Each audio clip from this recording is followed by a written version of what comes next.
Isyo. Serbisyo publiko. Aksyon Radio! Sa Bacolod, Aksyon Radio. Aksyon Radio! Aksyon Radio Philippine Standard Time, las 6:33.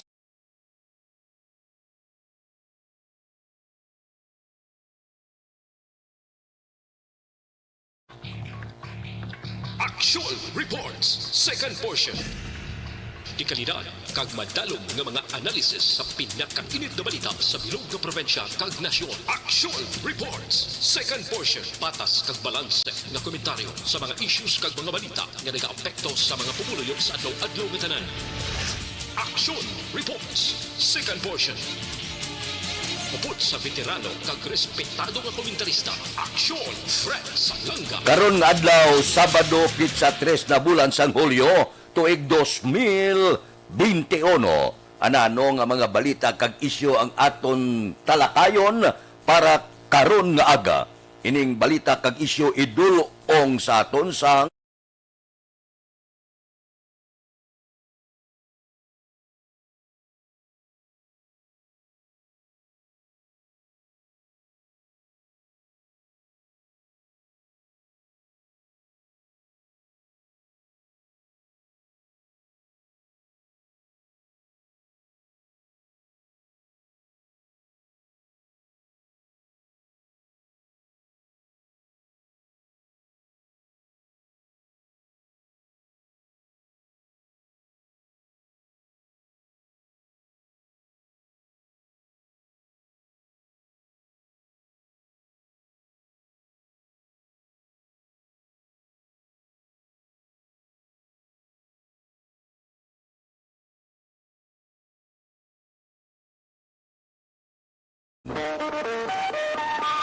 anano ang mga balita kag isyu.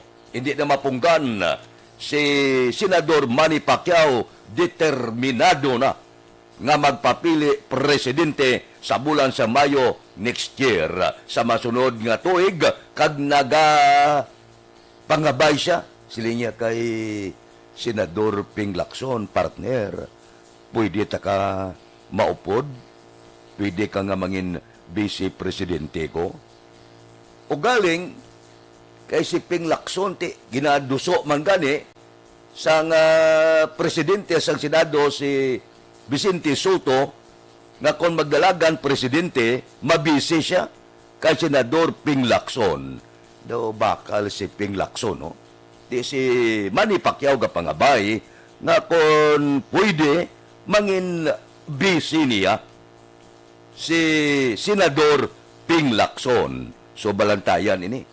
Hindi naton masiguro ang lakat sang politika. Ti purting hikay kay Pacquiao mo. Tamak mo nga tawgon kay mo yung nga daw wala unod ulo mo. Galing, okay malang. Lungo lang sa Pacquiao niya ti okay ah. Pananaw nyo sa ako niya nga daw jutay ako ihibalo. Pero pasaligon ta kamo nga hindi magkukawatan kag hindi ko yakurap nga klase opisyal. Amo na simple lang magsabat si Senador Manny Pacquiao. Man pertinghan o saya mo. Grabe nga insulto saya. Pero hindi kita makapakot. Si Manny Pacquiao ya kung magpapili presidente, ang gastuhon niya ya, kaugalingon niya nga kwarta, di kan siya kinabudlayan. Amo nang bintahayan ni Manny Pacquiao ikumparar sa iban. Ang iban wala matagasiling, nga hindi ila kwarta, ang ila gamiton, pero kinaandana na niya sa aton sa pungsod Pilipinas ang itaday sa kabansang gobyerno puwerte. So hindi naton pag i-underestimate si Senador Manny Pacquiao. Basi matapungawan bala kita pag-abot sa nagkakaigo nga panahon. So subong ginabuluban pilian subong madlagan si Senador Ping Lacson presidente, mabisi si Soto. O kon magsugot si Ping Lacson sa pangabay ni Senador Manny Pacquiao nga kon mahimo mangin vice presidente niya si Ping Lacson. Ini bantayan ini sang PDP laban. Kinahanglan may ara sila material nga babakod nga ibunggo kag posible na ya wala na sang ano paman nga palamangkutanon sigurado nga kung magsigi ining arangkada kay Senador Manny Pacquiao, isa siya sa mabaskog na contender oposisyon batok sa administrasyon. Aksyon Radio Philippine Standard Time las 6:38. Mabalik kami pagkatapos ini.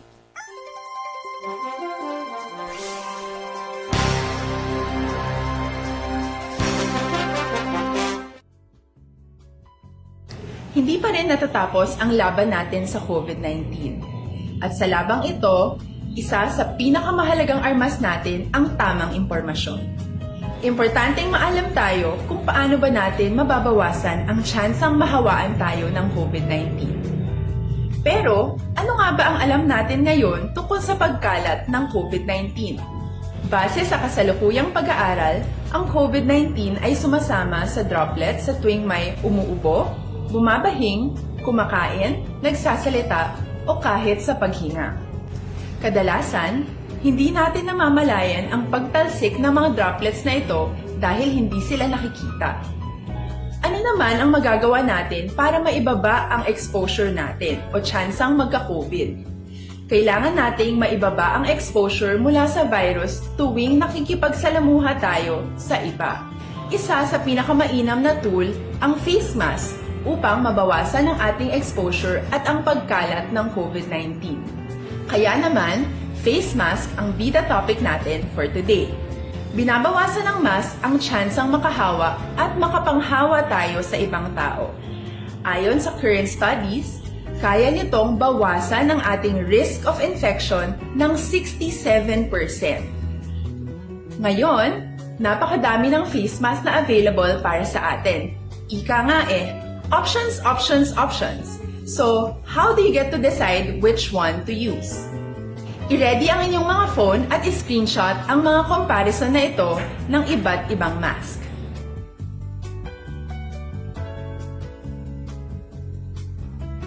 Ngayon, alam na natin na maaari tayong gumamit ng cloth mask. Alalahanin po na hindi pwedeng i-side A at side B ang cloth mask. Labhan ito araw-araw gamit ang maligamgam na tubig, detergent at bleach. Para naman po sa mga medical or surgical mask, tandaan na hindi ito maaaring i-recycle. Itapon na ito pag madumi na, basa na, o gamit na. Samantala, ilaan naman po natin ang mga N95 mask para sa ating mga healthcare workers na patuloy na nakikipaglaban sa COVID-19. Huwag din po nating kalimutan na hindi natin nirerekomenda ang paggamit ng N95 respirators with valve. Habang kaya nitong protektahan ka sa virus, hindi naman ito mapoprotektahan ang mga tao sa paligid mo, lalo na kung may sakit ka. Of course, face masks are not enough to protect us. It should still be coupled with other preventive measures. According to studies, kung magsuot ka lang ng mask at didistansya ng at least 1 metrong layo sa iba, mababawasan na agad ang tsansa mong makahawa at mahawaan. Kaya ituloy lang natin ang pagprotekta sa ating mga frontliners at komunidad sa pamamagitan ng pagiging bida. B. Bawal walang mask. I. Isanitize ang mga kamay at iwas hawak sa mga bagay. D. Dumistansya ng hindi bababa sa 1 metro. At A. Alamin ang tamang impormasyon. Lahat tayo ay may responsibilidad sa isa't isa na bawasan ang risk nating makuha ang virus. Ang pagsunod sa ating minimum... Aksyon Radio Philippine Standard Time las 6:42. Ang masunod nga isyo idulo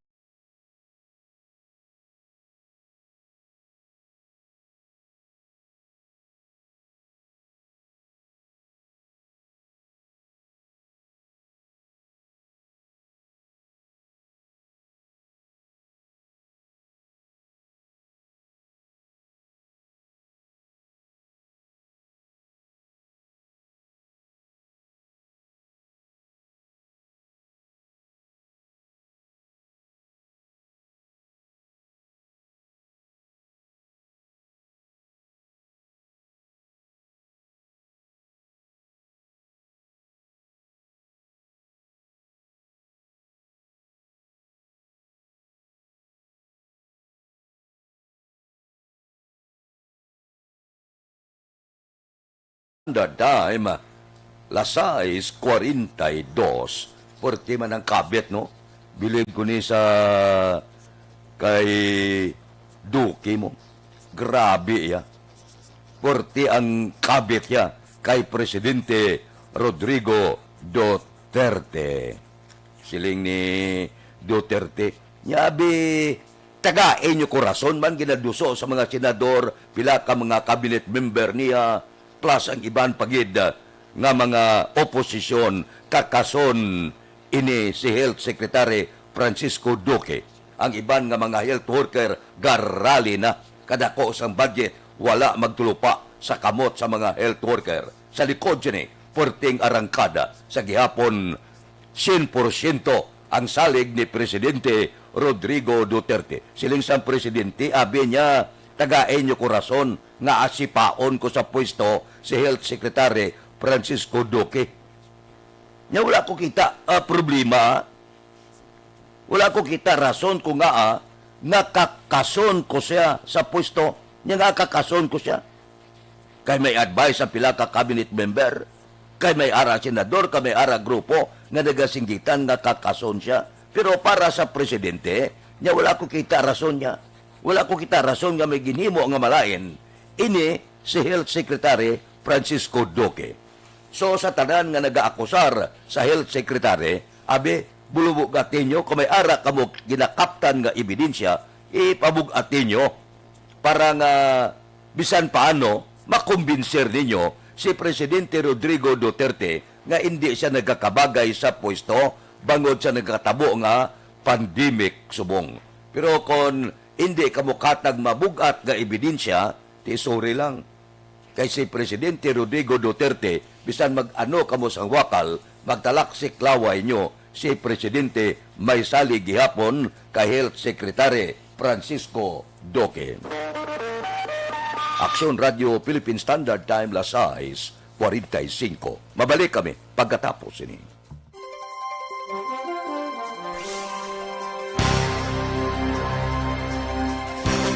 Bakit kailangang magpabakuna? Bakit nga ba vaccination? Ang pandemyang ito ay kumuha ng maraming buhay at patuloy pa nitong nilalagay sa peligro ang buhay ng nakakarami. Pinahina din nito ang ating ekonomiya at maraming Pilipino ang nawalan ng trabaho dahil dito. Sa pagkatuklas ng bakuna laban sa COVID-19, nagkaroon tayo ng oportunidad na malabanan ang pandemyang ito. Sa tulong ng mga bakuna, ay may iwasan natin ang sintomas ng impeksyon at posibleng maiwasan din ang malalang impeksyon at matigilan ang pagkalat nito. Gayunpaman, gaya ng iba pang mga bakunang ginagamit sa nagdaang dekada, ang abilidad nitong protektahan ang ating komunidad ay tataas lamang kung hindi bababa sa 70% ng ating populasyon ay bakunado. Halimbawa, kung ang iyong barangay ay mayroong 100,000 katao, hindi dapat bumaba sa 70,000 ang dapat mabakunahan upang matiyak na proteksyon ang buong komunidad. Kaya ating tandaan, ang pagbabakuna ay hindi lamang para sa iyo o sa iyong pamilya. Ito ay para din sa iyong barangay, lungsod at probinsya. Tara, sa Vida Vaccination! Aling mga bakuna ang gagamitin sa Pilipinas? Sa ngayon, may limitadong supply ng bakuna sa buong mundo. Sa katunayan, halos 80% ng stock sa buong mundo ay nabili na ng mga mayayamang bansa. Dahil dito, walang iisang kumpanya ang maaaring mag-supply ng 110 million na bakuna sa Pilipinas, kaya naman nakikipag-usap ang ating gobyerno sa 7 manufacturers. Sinisiguro natin na ang mga bakuna na to ay makakatanggap ng Emergency Use Authorization at kung may EUA sila, doon lamang sila bibilhin at gagamitin ng ating gobyerno para sa ating vaccination program. Nagbibigay ang EUA ng assurance o katiyakan na ang bakuna ay dumaan sa masusing pagsusuri at nirerekomenda ng mga independent na eksperto sa atin. Hindi mo rin kailangan mag-alala. Ang bakuna laban sa COVID-19 ay hindi magbibigay sa iyo ng COVID na sakit. Tara, sa Vida Vaccination! Magkano ang babayaran ko para mabakunahan? Ibibigay ng gobyerno ang bakuna ng libre. Wala kang dapat bayaran para magpabakuna. Tara, sa Vida Vaccination. Sino ang unang makakapagpabakuna? Dahil kailangan nating masiguradong patuloy na makakapagtrabaho ang ating health system para maalagaan tayo, ang mga medical frontliners ang unang makakatanggap ng bakuna. Susunod dito ay yung mga eligible na senior citizens dahil sila ay nasa greatest risk ng severe infection o kamatayan. Alam natin ito dahil sa ating lokal na datos na mas mapanganib ang COVID-19 sa mga matatanda. Ang pagkakasunod-sunod na kung sino ang unang makakatanggap ng bakuna ay natukoy sa tulong ng mga eksperto. Tara, sa Vida Vaccination. Kailan at saan ka dapat magpabakuna? Ang inyong national government ay nakikipag-ugnayan sa mga lokal na pamahalaan upang maihatid ang bakuna sa inyo. Ang lokal na pamahalaan or LGU nyo ang maghahanda ng Alas 6:48. Ari balantayan maniho. Siling ni Senate Minority Leader Franklin Drilon. Kahapon siling niya busi siyon tagi di Mayo ang budget. Ini blangga sulubra nga tambok baboy. Ambot sa silingon ining pork barrel bala. Kahit niya basi gamiton ini sa eleksyon. Labi na gid ining mga budget katulad sang anti-insurgency campaign nga sa una ginatudlo ini bilang pork barrel sang Malacañang. Inapandaman niya na ang tanan-tanan, lakip na ang grupo sa Kongreso, Senado nga bantayan maayo kay bangod eleksyon na sa masunod nga tuig. Siling ni Franklin Drilon, pinaka-importante nga bantayan ang budget bangod amo ini ang masami nga ginatunaan sang anomalya. Pwede gamito na budget mo kung ara ka sa pwesto. Kung ang ara sa pwesto kawkawan. Pero sa nasiling tana, ini mga aligasyon paman lang nga mahimo gamiton ang budget sa masunod nga tuig. Nya nga aman, nya sa masunod nga tuig, kritikal kayo. Kinanglan na pa ang recovery sa ekonomiya. Puwerte subong ang utang daw hindi maintindihan.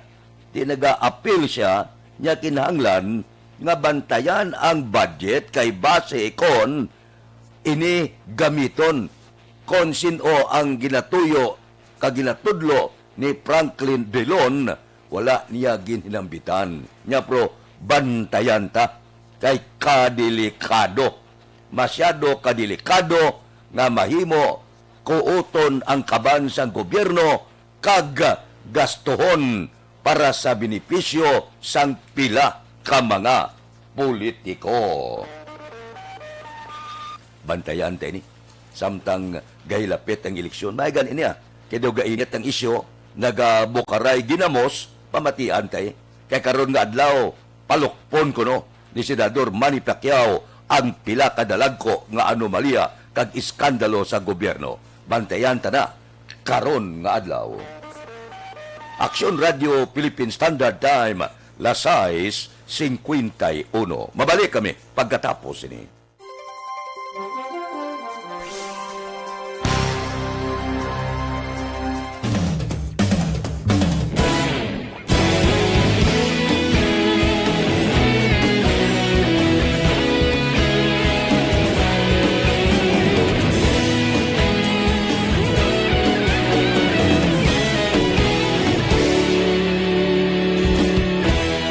Agapasang banwa, mabugaw nga hangin nagadapyan na. Ikaw nang ginapamati ang namon ginasandigan. Tingog sang probinsya, kamatuuran ginapalap na. Minsay nga may dala, paglaong kag kasanan. Tinuig na nagligan, ikaw gihapon ang ako nga istasyon. Sa pagbudlak sang adlaw, sa pagtuhaw sang biton, mga balita nga galait radyo, Bacolod man sa gihapon. Padayon Aksyon radyo, Bacolod saludo sa imo. Padayon Aksyon radyo, salamat sa pagserbisyo. Patas ka balanse, matuod na mensahe, wala sang ginagampingan. Padayon Aksyon radyo.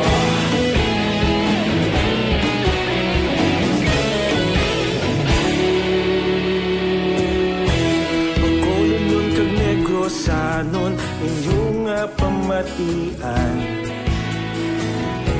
Stasyon nga nagapalaplag sang kamaturan. Mabakod nga prinsipyo, nag-Voltaire handa sa serbisyo. Kahapon, karon kag sa gihapon, kita magapadayon. Aksyon Radio Philippine Standard Time, lasay 54 na. Wala na extension ha. Ang registrasyon, voters registration, naga-monitor kita kahapon kay Commissioner Rowena Guanzon. Si Rowena ni taga Dirinis Negros. Siling niya, Setyembre 30 gid, deadline sang registration, wala na extension. Siling ni Guanzon, siling niya, buligan kita. Bantay sang kung ano man nga mga dinayaay nga magluntad kay ara ang Parish Pastoral Council for Responsible Voting nga buligan ang Comelec nga magtadlong ang binutuhay wala dinayaay kag iban pa di non-partisan man ang Parish Pastoral Council for Responsible Voting wala ni sa kanahan simbahan ang nagbutang sini anano ang kagastuhanan. Pinamangkot si Guanzon niya, ti ano ka preparado sa Comelec. Kinalan subong pa lang, dapat may preparasyon na. Ti siling ni Guanzon, ang Comelec, may ara ini 204 milyones nga ibakal. Siniblang 2,680 karol sang ballot paper. Kag isa ka milyon, 946,900 kabilog nga mga marking pen bala ining gamiton sa masunod nga tuig nga eleksyon. So, sa mga nagaparehistro, subong ko sa bagay, Bacolod, subong hindi man mapunggan ang registrasyon. Aga pag linyada, nagapanong na ang magparehistro. Daw maano na gid nga makabutar. Wala na problema. Sa una, ginapilit pa. Ginaduso pa ini nga magparehistro. Subong wala na. Sila na lang gabugtaw kagahon, kag maglinya, kag magparehistro. Ambot silingon daw, nanamitan man ang pumuluyo sa Bacolod. Perting registrasyon mo, first time ni natabo yung kagahon pa, galinyada na. Sa una, last hour, dumdum ka mo. Kung pila, kadlaw na lang, amo kag maginutok. Subong ya malayo pa, gaidas na. Ginapungga na lang kay Portes pagganamo-damo. Ang silingon, damo gid ang luyag nga makabutar sa tuig 2022. Kung sinong luyag nga butaron, ila na. Niya tabagintada kay ila na personal. Ila na kinamatarong. Kung sinong ino-no nila sa baluta. Nanamian na ko kay sa una, gaulat pa kita, gapadawagan na Comelec. Ko parehistro na kamo. Subong yan sila ni Comelec, banya ganagana nyo lang. Daw pertigid, gaginutok na kita. Aber, limitahan talaga na 200, 300, 400 kada adlaw, kaya hindi gid maagwanta. So ang buot silingon subong, daw ganado gid ang taga Bacolod sa pagbutar na ayan. Aksyon Radio Philippine Standard Time, lasay 57. Standby na sa aton Aksyon Balita Morning Edition. Upod kita. Kay Aksyon Boy Duran, kag Aksyon Dorel Cabato. Aksyon Fred Salanga. Una sa balita, una sa aksyon. Sa Bacolod, Aksyon Radio. Aksyon Radio.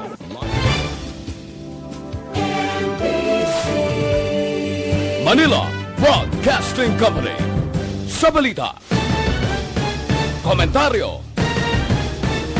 Issue. Serbisyo publiko. Sa